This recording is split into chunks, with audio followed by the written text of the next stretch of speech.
Good morning. Bienvenue à cette conférence de presse qui parle du monticule de déchets radioactifs at Chalk River. Welcome to this press conference about the radioactive waste mount at Chalk River. Miss Elizabeth May, you can go. Thank you. I'm honored to be a sponsor for this morning's press conference, but I'll turn it over to the leadership here from various Algonquin nations and from the Algonquin Anishinabeg Nation Tribal Council. I'll turn it over to you, Chief. So, Quay, hello, good morning. My name is Lance Haymond. I'm Chief of the Kebaowek First Nation, one of the 11 Algonquin First Nations whose people live in the Ottawa River watershed since time immemorial. I'm pleased to share the podium this morning with Elizabeth May, my fellow chiefs, and we want to speak about the nuclear pollution that is occurring at Chalk River and is only going to get progressively worse. In our language, the Ottawa River is called Zibi, or the Great River in English. Zibi is sacred to our peoples and is the heart of our unceded homeland. Our land has never been surrendered through treaty, and our people have never consented to the nuclearization of the Chalk River site for the past 75 years. As many of you know, during this time there have been 2 serious nuclear accidents. The site has been severely contaminated with radioactive materials that will be dangerous for all forms of life far into the future. Now the Government of Canada, through the private sector contractor, is proposing and promoting a giant radioactive waste mound or nuclear waste dump less than 1 kilometer from the Ottawa River. In our view, this is insanity to put such a deadly waste in a huge pile on top of a mound right beside a river. Studies show that the mound would leak during and after construction, and after a few hundred years it is even expected to degrade due to erosion and other natural processes. Canadian Nuclear Laboratory's own studies predict this. We and our sister First Nations, Kitigan, Zibi, and Anishinabeg, have been involved in the consultations with the dump proponent and the nuclear regulator for the past year. These consultations seem to have been an afterthought for the promoters of this dump. The consultations with us began after the final licensing hearing for the facility in June of 2022. Our team has done detailed ground truthing on the site where CNL wants to put the giant dump. The team learned a great deal on visits to the site this past winter and spring. They collected samples for analysis, identified an endangered tree species, set up webcams, and took drone footage. Their discoveries about the wildlife and endangered species living on the proposed dump site are very interesting and important. It is shocking to us that the proponent never did the research and seemed unaware of these things. Our team's findings are summarized in this booklet. I have some copies to share, and it'll also be available after on our website.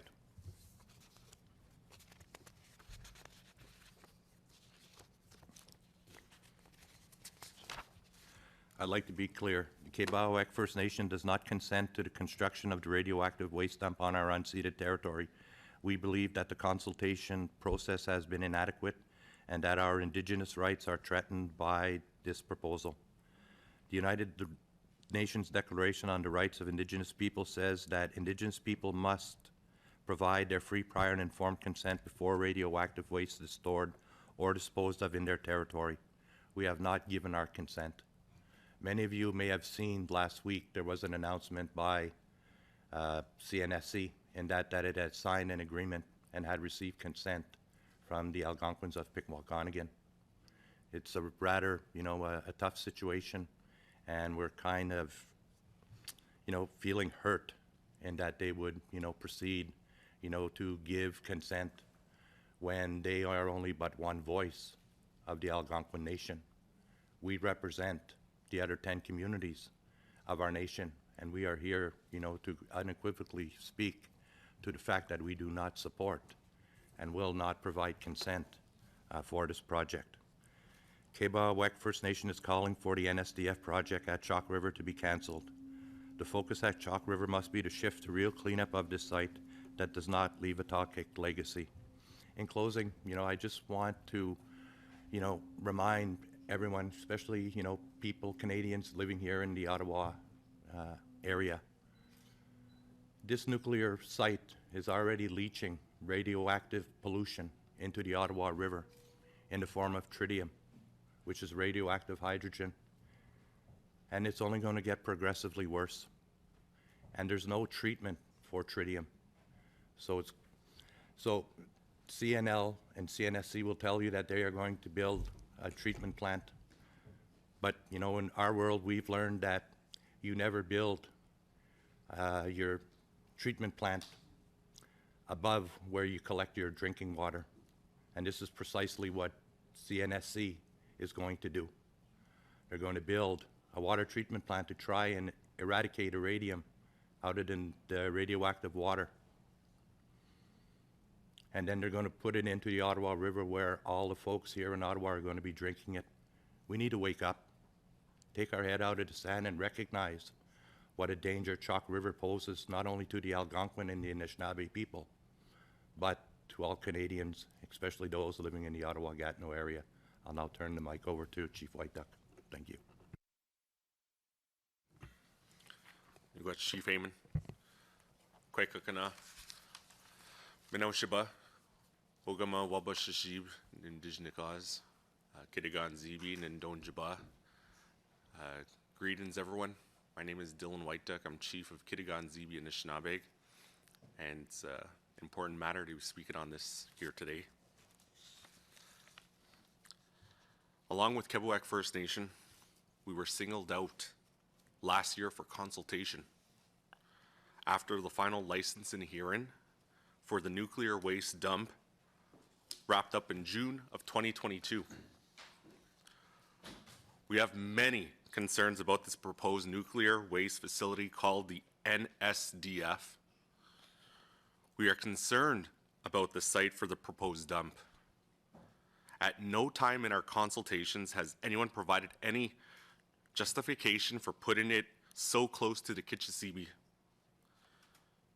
We have received no satisfactory explanation for why other sites well away from the river were not considered. We are concerned about the type of facility. In our view, a landfill doesn't make sense for radioactive material that will be hazardous for thousands of years.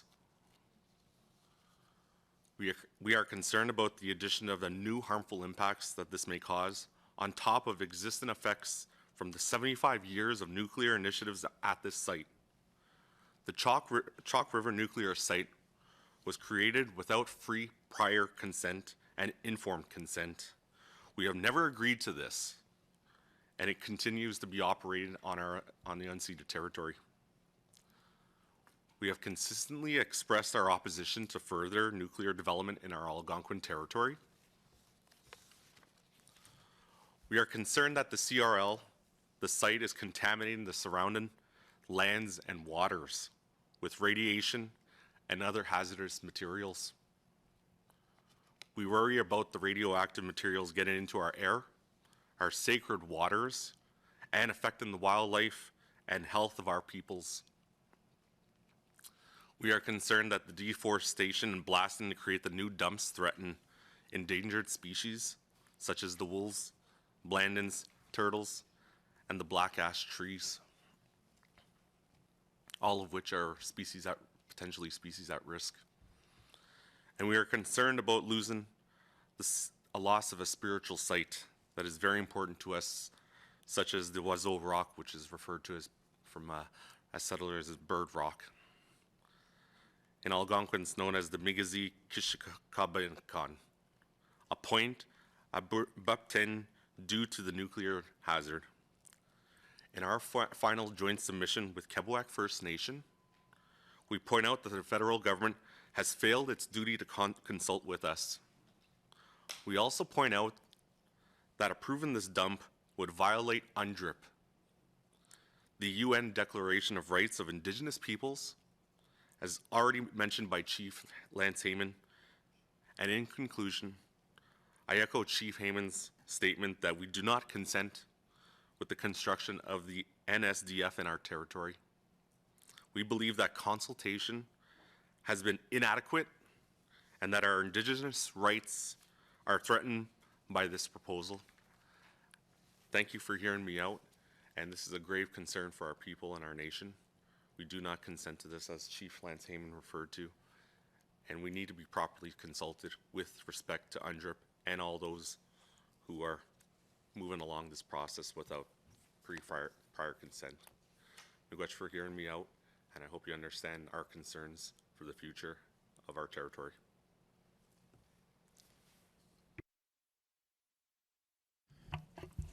Kwekakana, good morning. Savanna McGregor and Indigenous. My name is Savanna McGregor. I'm from Kitigan, Zibi, Anishinabeg, and I am the Grand Chief of the Algonquin Anishinabeg Nation Tribal Council. I am pleased to have this opportunity to share our perspective as Anishinaabe people and our concerns about the proposed nuclear waste dump. I'll start with a bit of history. For over a century, Canada's Aboriginal policy was aimed at eliminating our governance systems, extinguishing our rights, disregarding our treaties, and assimilating our people into settler society. We have faced intergenerational trauma, displacement from our unceded territory, and historical exclusion from decision-making at the Chalk River laboratory site. Canada's colonial policies have contributed to the ongoing discrimination faced by our people. However, we are resilient.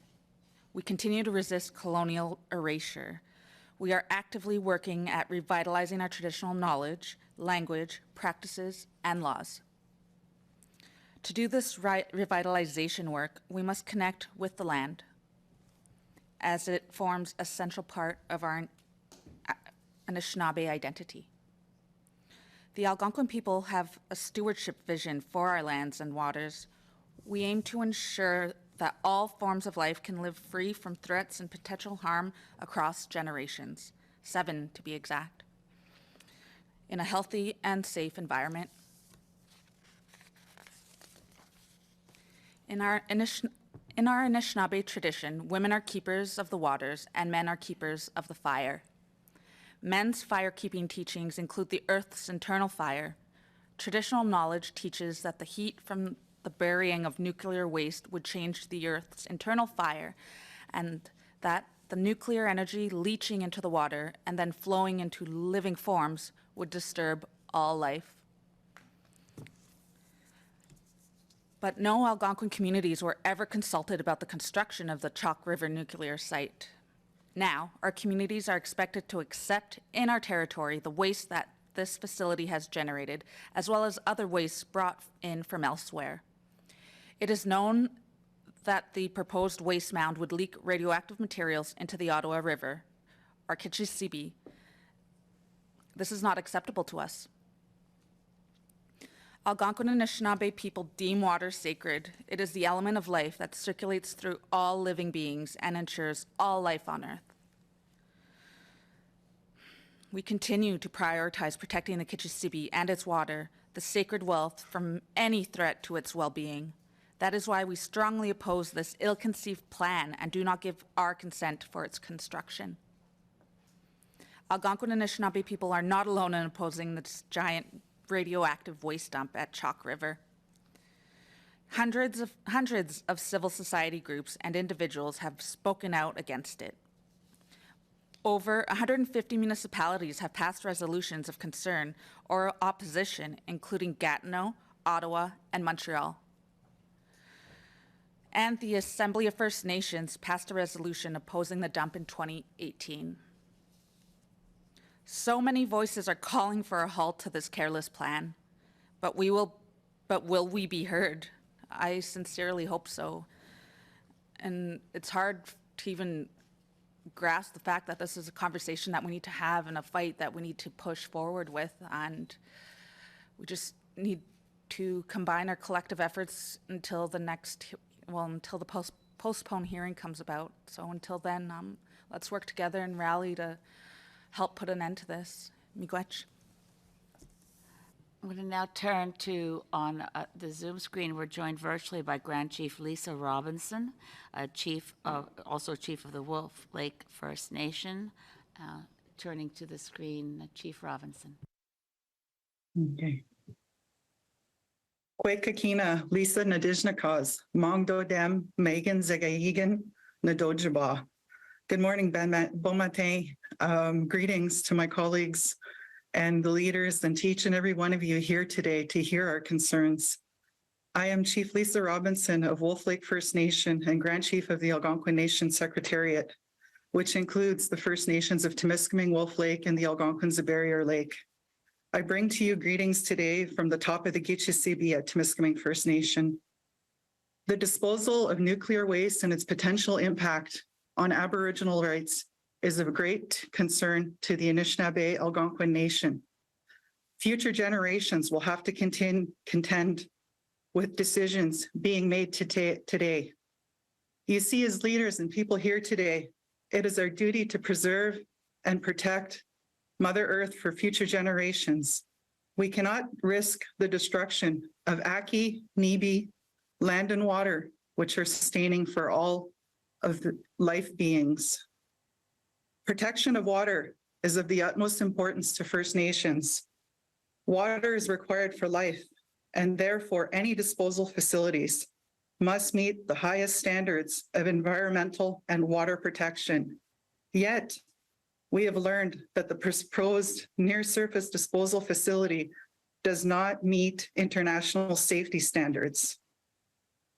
As an Anishinaabe Kwe, I carry with me great responsibility as a woman, as a mother, as a chief, as a leader, to protect the water today and for future generations to come.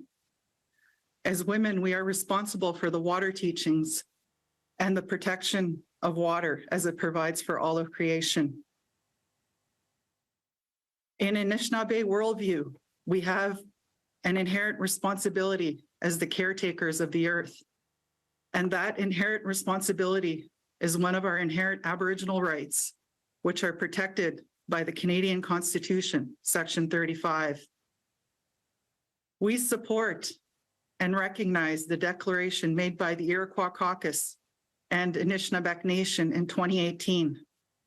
Their declaration on the transport and abandonment of radioactive waste had 5 key points, including no abandonment, better containment, more packaging, monitoring, retrievable storage, and away from water bodies.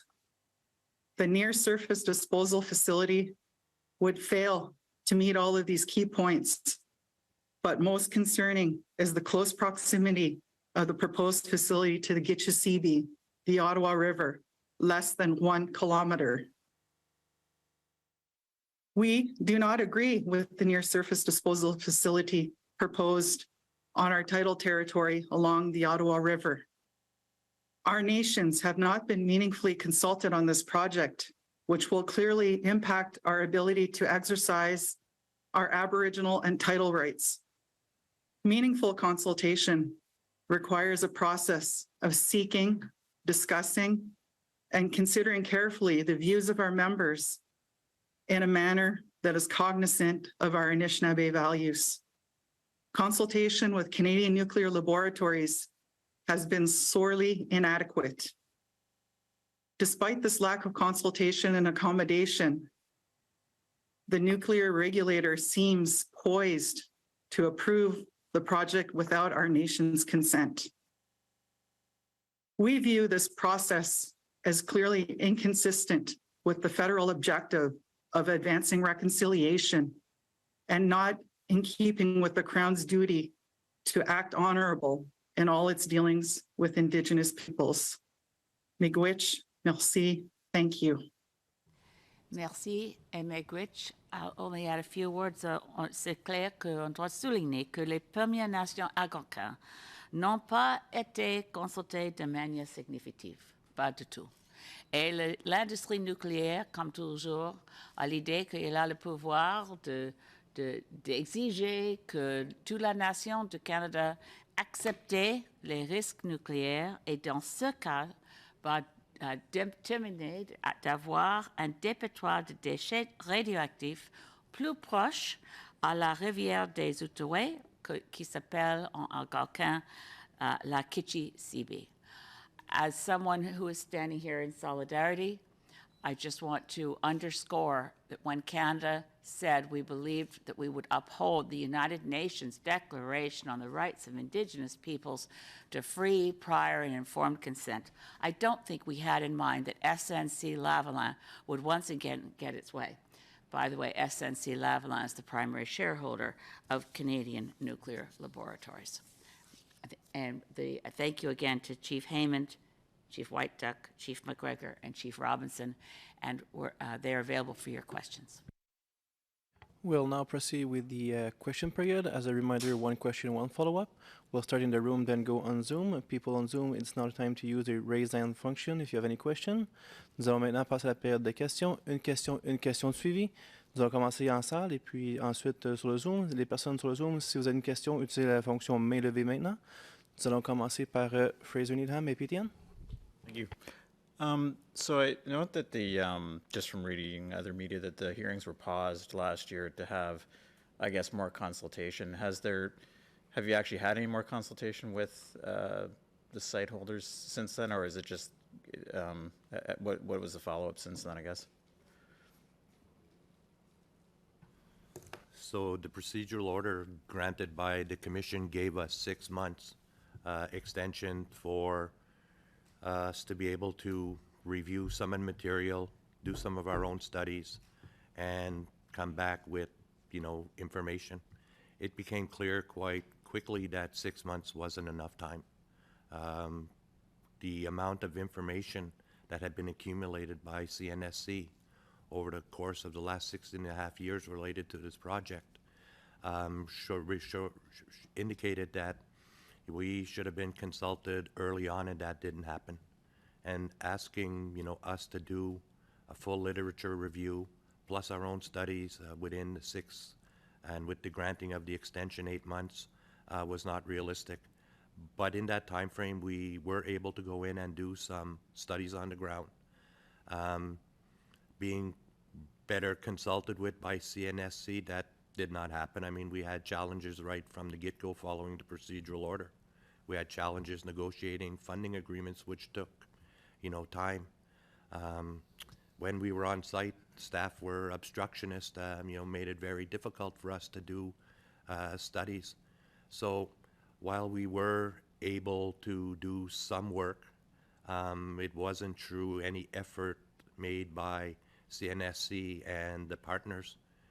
We really took the opportunity that had been granted to us to try and bring forward, our greatest concerns. And we're here this morning to tell you that what we saw and what we are seeing are huge gaps in the amount of work and studies that should have been done, that were not done.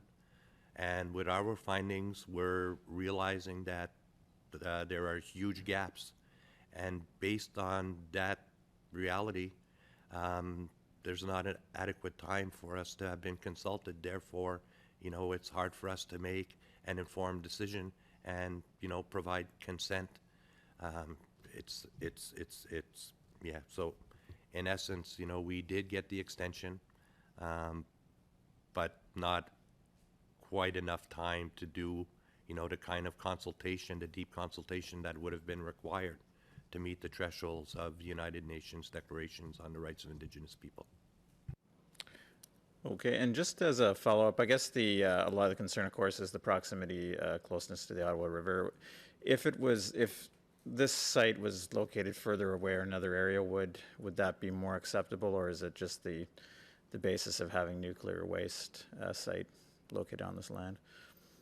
No, a big part of the issue is the proximity to the Ottawa River, and the fact that the nuclear waste that is already there is already, polluting and polluting the Ottawa River.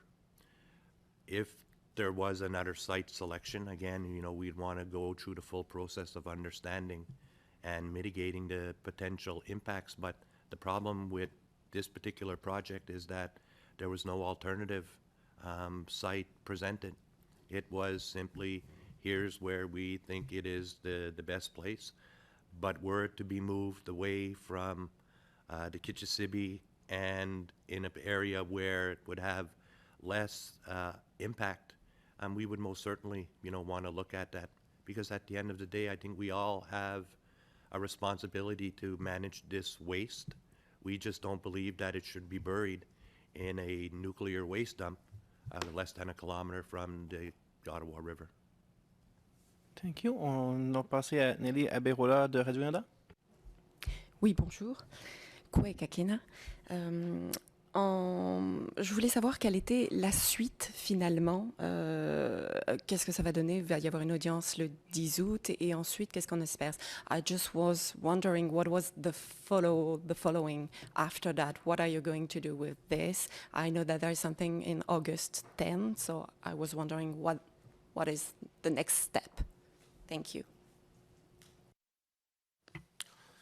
There's an official hearing in August that obviously Chief Lance Haymond referred to that we have concerns about.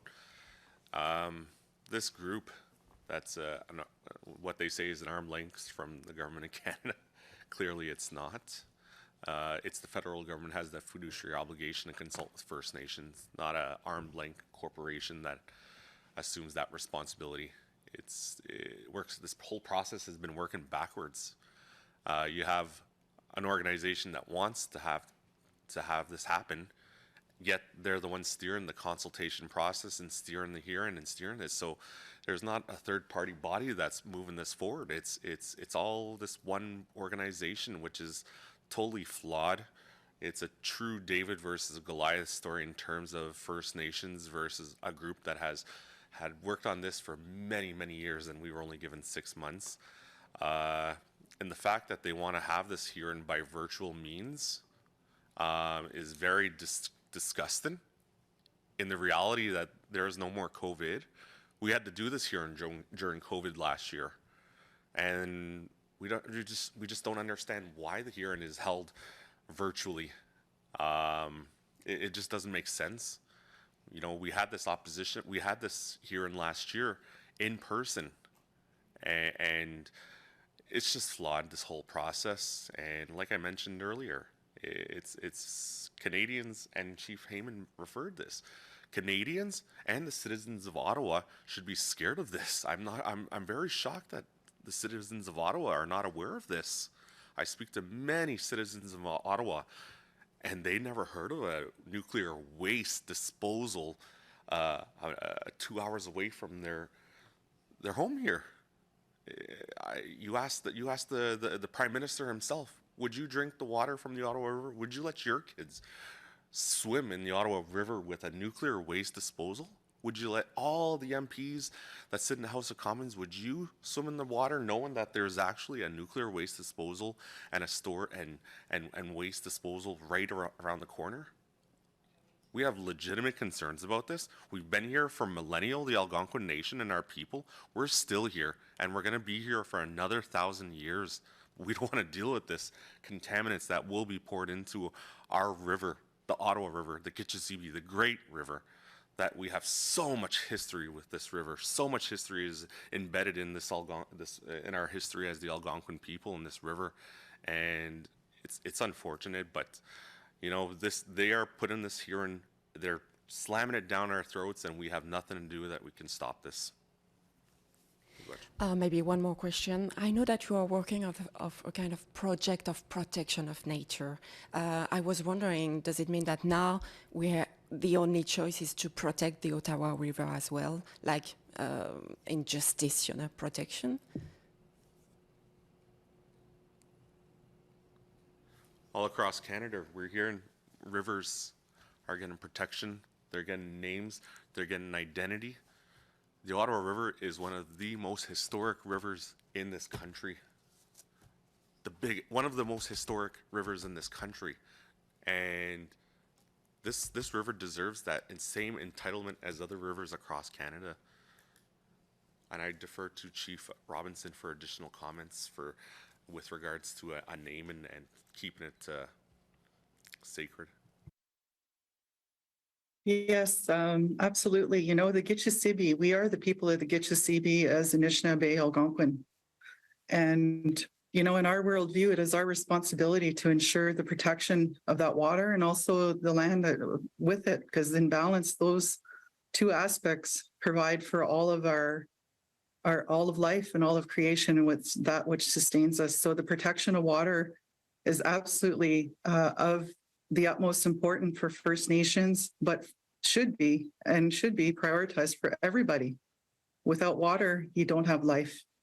And that's what it is at the end of the day is, having that responsibility and sharing that responsibility with everyone throughout our lands and territory and beyond. So for us, it's interesting, to see some of the newer aspects, providing personhood to water in terms of the legal realm. And it's that essence and that spirit, that is tied to our ceremonies and our culture and our identity and our place names and the place where we come from. Our community of Wolf Lake is named after water. And that is part of our identity and culture as Anishinaabe people from Wolf Lake. And that's reflected in that. And behind me, you see, this is the Zibi, the Ottawa River, which is so important to all of our people, but also for all people of all of our nations here in Canada. Miigwech. Thank you. Next question, Mario from National Observer. So I'm just kind of curious about the kind of shady consultation process. You mentioned Wiikwemkoong gave consent. I know a number of years ago, Algonquins of Ontario were involved too. They even named a building at CNL. I'm just wondering, has there been renewed conversations with Wiikwemkoong? Is Algonquins of Ontario still involved in this process of consultation? And then maybe comment on, what it's like to kind of have CNL pick and choose which Algonquins give consent. So your questions had many parts. So in terms of Wiikwemkoong's, involvement with the project, we were only informed just prior to the announcement by the new chief, Mr. Sarazan.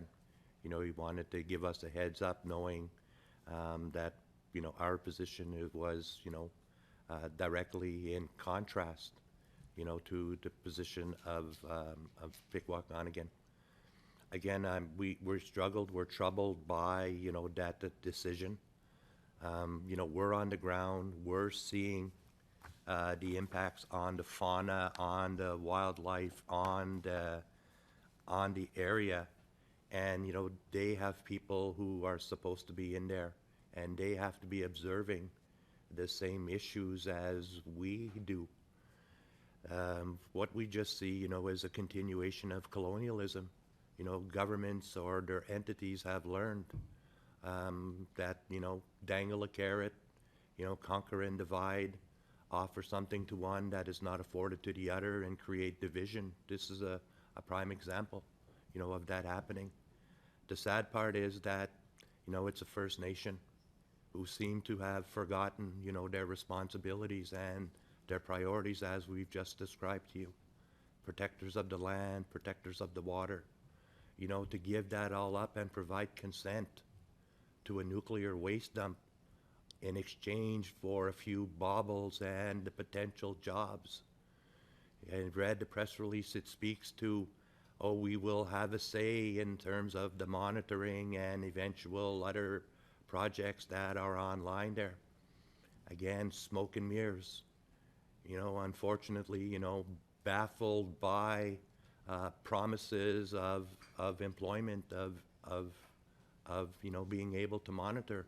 What they've essentially consented to is watching, the continued and increased pollution of the Ottawa River that this facility is going to do over the next 50, 100 years if this near-surface disposal facility is allowed to be built.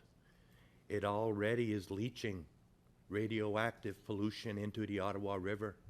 CNSC and all of its partners are downplaying this. They will tell you that we're going to put in a treatment system, we're going to deal with issues, we're going to mitigate. You cannot mitigate the impacts of nuclear waste. It was mentioned we are responsible for the protection and we work to strive, in protecting for the next 7 generations. It's almost impossible for us to do this in this case because the waste that is being generated is going to have an impact on 30,000 generations. So how do you reconcile, our need to do protection of the environment and water, and we're looking at a 7-generation horizon when we know what they're burying in this mound and in the deep geological repository that's being proposed for high-level waste in the Ojibwe territory in Northern Ontario. It's not good. It's going to poison the territory. It's a challenge. And that's the reality we face.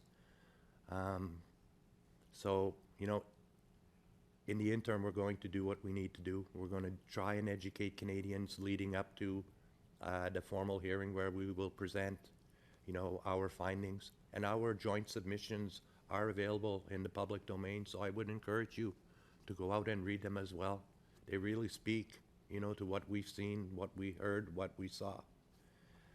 I'll talk a little bit to the lady's question. Going forward, once we have the hearing, in the event that CNSC comes forward and issues approval, for the construction of NSDF, we most certainly going to have to explore what other opportunities are there, because I've just described that consultation has not worked. It will fail, and this government has no problem, promoting on one hand, the importance of UNDRIP, but disregarding it when it's convenient for them. It's the sad state of affairs. So we'll also look at what our legal options are in terms of judicial reviews and other mechanisms. Again, I think we can demonstrate that we have been inadequately consulted. And, watching proponents, pick and choose who benefits, who doesn't. For me, it's just a continuation of colonialism, and it's really sad to see that the people of PIC and their leadership have chosen, to give consent to a project, because when we've consulted our people, the message we got was loud and clear. You need to do whatever you need to do to protect the water. That's why we're here. Just one follow-up. I'm just wondering then, was PIC given the same amount of time for consultations, or are you aware that they were consulted many months, even years prior? It would appear that PIC has had an ongoing relationship with CNSC and CNL and AECL through their involvement and partnership with the Algonquins of Ontario. For the most part, they are still one and the same. So, as you mentioned, they named a building. And so PIC's relationship has been longer, but they did not present, in Pembroke last fall, they did not ask the commission for more time to be consulted. They already had their own process. And, it took every bit of effort on the part of Kitigan, Zibi, and Kebaowek to convince the commission that the CNSC had not done its job in consultation, because simply they had referenced, we sent an email, we, called, but never formally, tried to engage us. Lots of effort's been done in the last 6 months, but you know what? We missed out on 6.5 years. It's, somewhat too little, too late. I think, Lisa, you might have something to add? Thank you, Miigwech.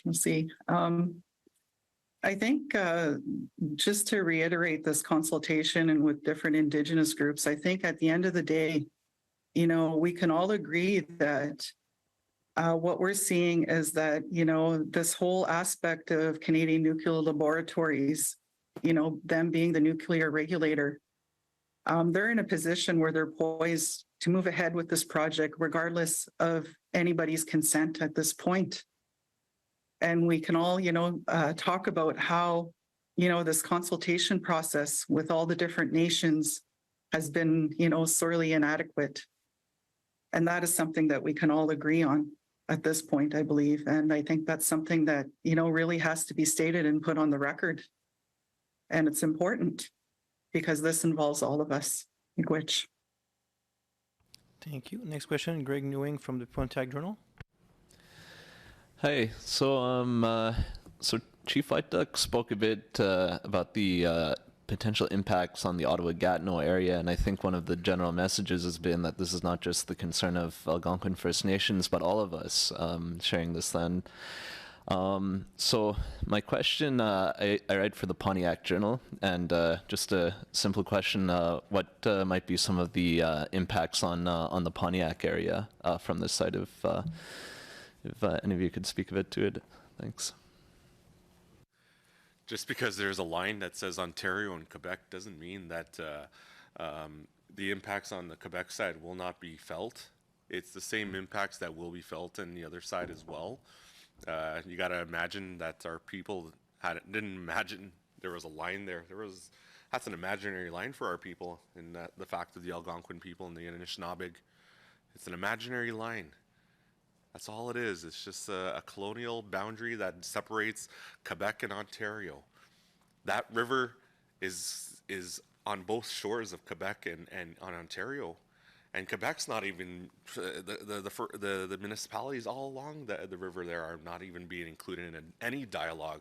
So I think there's a misunderstanding. Just because it's on one side of the river, it's not like the other side is going to be impacted. It's going to be impacted greatly. And the city of Gatineau too. Another growing city that's flourishing quite well in my opinion. And those residents too are not being involved in this particular matter. So there's a lot of distrust. I'm very disappointed that the media has not catch on to this more, because you are our allies in this case. You have to be our allies in this case. So we have to raise that awareness so that citizens that live along the other side of on the Quebec side are aware of this. And I don't think they're aware of this. I'll be quite frank. I think they hear, but I don't think they're properly involved at any degree. Thank you. Yeah, follow up, Greg?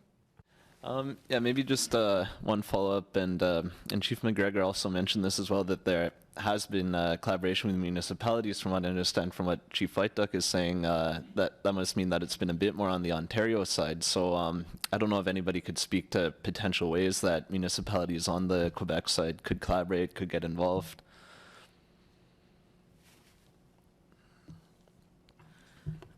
I guess we'll just have to revisit and revive the conversations that were had in the past. With so much going on in the world, it's hard to keep abreast onto everything that's happening, but it's so important that we work together. And again, there's no clear path on a nuclear road. I made a statement in the past in regards to that building that was named in Anishinabeg, and I actually met the individual who got asked via Facebook how to say what this word was in Anishinabeg, and that individual didn't even realize the impact. So it shows like they're appropriating our culture, our identity, our nationhood, and what First Nations community has the ability to just make bids for the Ottawa senators with all this money that we don't have when we live under the Indian Act. And there's just layers of complexity and red tape everywhere, and we just need to get the truth out there so then we can engage in the right movements to put a stop to this.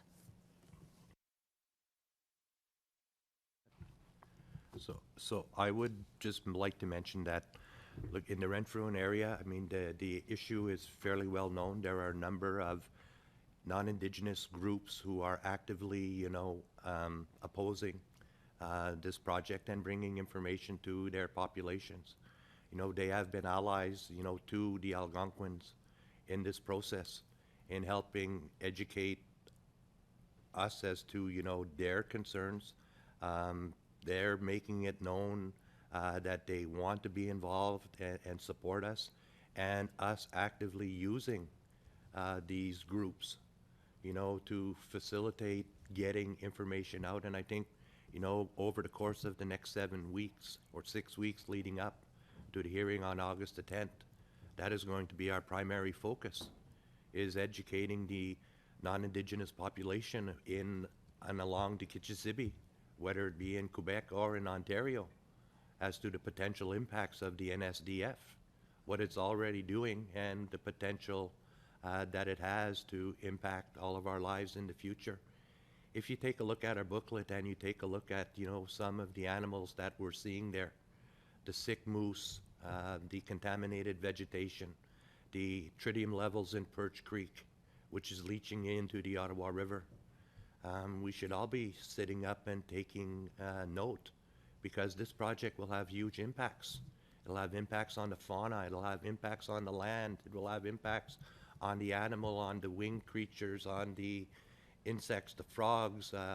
CNL speaks highly of their work to protect turtles, but again, that's their vision of protection.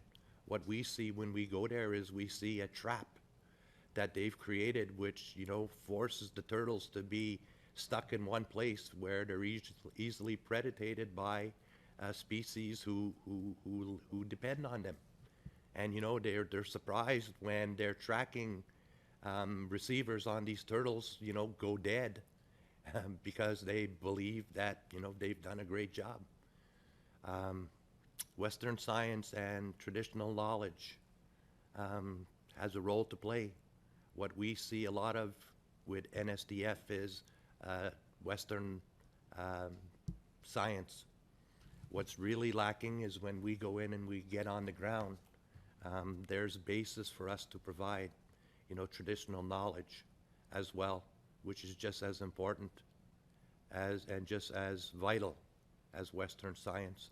So we may look at the same issue, but we're completely looking at it in different lens. But we want to thank and acknowledge the strong support that we've got from our non-Indigenous allies as we bring forward these concerns. As we mentioned, it's not only us who are concerned as Algonquin people, but we're concerned by the millions of people who are already drinking this water and who it's only going to get progressively worse over the next 50, 100, 1,000 years while this mole mound, continues to create havoc. We'll all be dust. And, my children and my grandchildren and their grandchildren will be still suffering the consequences of a decision today to build a nuclear waste dump, 1 kilometer from the Ottawa River. It's totally insane. It doesn't make sense. Thank you for the opportunity. Thank you. Last question, Kirsten from Evidian. No question? Perfect. So that will conclude the press conference for today. Thank you all.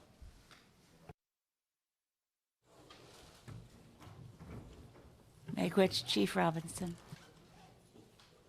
Miigwech.